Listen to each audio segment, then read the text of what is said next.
Hi everyone, I am प्रतिभा और आज के इस वीडियो में हम जानेंगे कि संविधान में संशोधन कैसे किया जाता है और ये कितने प्रकार का होता है और क्या संसद संविधान में मनमाने ढंग से संशोधन कर सकती है। तो इन सभी सवालों के जवाब हम इस वीडियो में जानेंगे।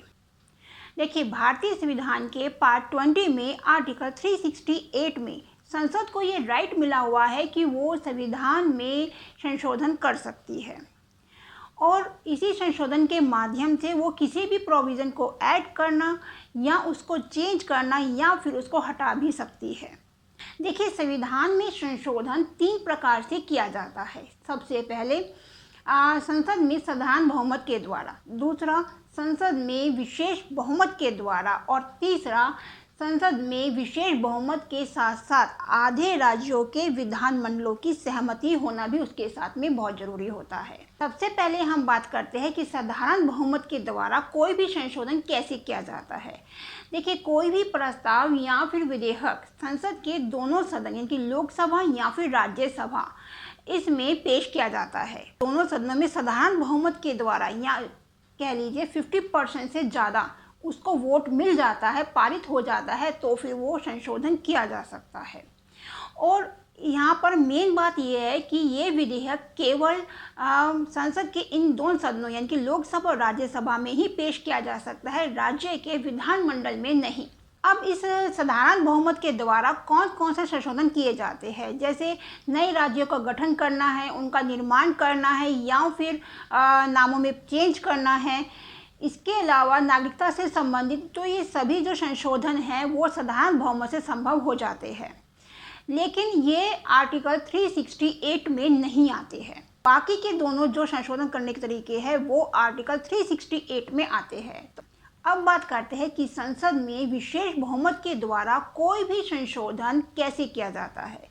देखिए, लोकसभा राज्यसभा में उपस्थित और मतदान करने वालों का 2/3 बहुमत मिलना या प्रत्येक सदन में कुल सदस्यों का बहुमत होना, उसे कहते हैं विशेष बहुमत मिलना। इस तरीके से विशेष बहुमत के द्वारा कोई संशोधन किया जाता है और ज़्यादातर जो संशोधन है वो इसी तरीके से किए जाते हैं। अब इसमें कौन कौन से आते हैं, जैसे कि मौलिक अधिकारों से संबंधित या फिर नीति निर्देशक सिद्धांतों से संबंधित, तो ये सभी जो है वो विशेष बहुमत के द्वारा संशोधन किए जा सकते हैं। अब हम बात करते हैं संशोधन करने के तीसरे तरीके की, और वो है संसद में विशेष बहुमत के साथ साथ आधे राज्यों के विधानमंडलों की सहमति होना। देखिए, जो भारत का जो संघीय ढांचा है उससे संबंधित कोई भी जो प्रोविज़न है उसमें अगर कोई भी संशोधन करना है तो वो इसी तरीके से किया जाता है। जैसे राष्ट्रपति का निर्वाचन से संबंधित है, सुप्रीम कोर्ट या हाई कोर्ट से संबंधित कोई भी प्रोविजंस है, या फिर केंद्र और राज्य की विधायी शक्तियाँ, उनकी कार्यकारी शक्तियाँ, या फिर 7वीं अनुसूची जैसे कि केंद्र सूची, समवर्ती सूची या फिर राज्य सूची से संबंधित कोई भी विषय है। इसके अलावा देखिए, जो आर्टिकल 368 यानी कि जो संशोधन करने की जो व्यवस्था जिसमें बताई गई है उसमें भी अगर कोई संशोधन करना है तो वो इसी तरीके से किया जाता है। संविधान संशोधन करने की जो प्रक्रिया है इसकी आलोचना भी की जाती है। किस आधार पर? कहा जाता है कि संविधान संशोधन करने के लिए कोई भी अलग से संवैधानिक सभा या फिर संवैधानिक परिषद की व्यवस्था नहीं की गई है। दूसरा, कोई भी विधेयक जो है वो राज्य के विधानमंडल में पेश नहीं किया जा सकता, केवल संसद के दोनों सदन यानी कि राज्यसभा और लोकसभा में ही पेश किया जा सकता है। अब चाहे विशेष बहुमत हो या फिर साधारण बहुमत, जो संसद है वो संविधान के बहुत बड़े भाग को संशोधित कर सकती है। केवल कुछ ही प्रोविजंस ऐसे हैं जिनमें राज्य के विधानमंडलों की सहमति होना जरूरी होती है, वो भी आधे। जबकि अगर हम यूएसए में देखें तो वहाँ पर 3/4 राज्यों के विधानमंडलों की सहमति चाहिए होती है। इसके अलावा कि अगर किसी भी विधेयक पर दोनों सदन में असहमति हो जाए तो फिर संयुक्त बैठक की कोई व्यवस्था नहीं की गई है, संयुक्त बैठक नहीं हो सकती है।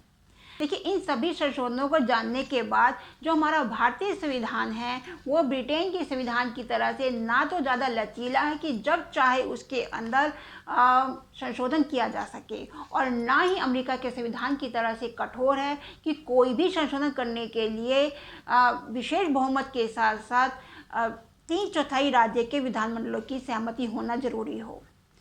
अब सवाल ये उठता है कि क्या संसद मनमाने ढंग से संविधान में कोई भी संशोधन कर सकती है? तो जवाब है नहीं।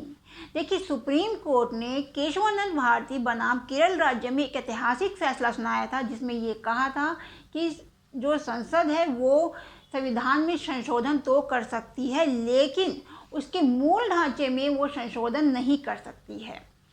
अब ये मूल ढांचा किसको कहते हैं? जैसे कि हमारा जो मौलिक अधिकार है या फिर हमारा लोकतांत्रिक ढांचा है जो, उसमें वो परिवर्तन वो नहीं कर सकती है।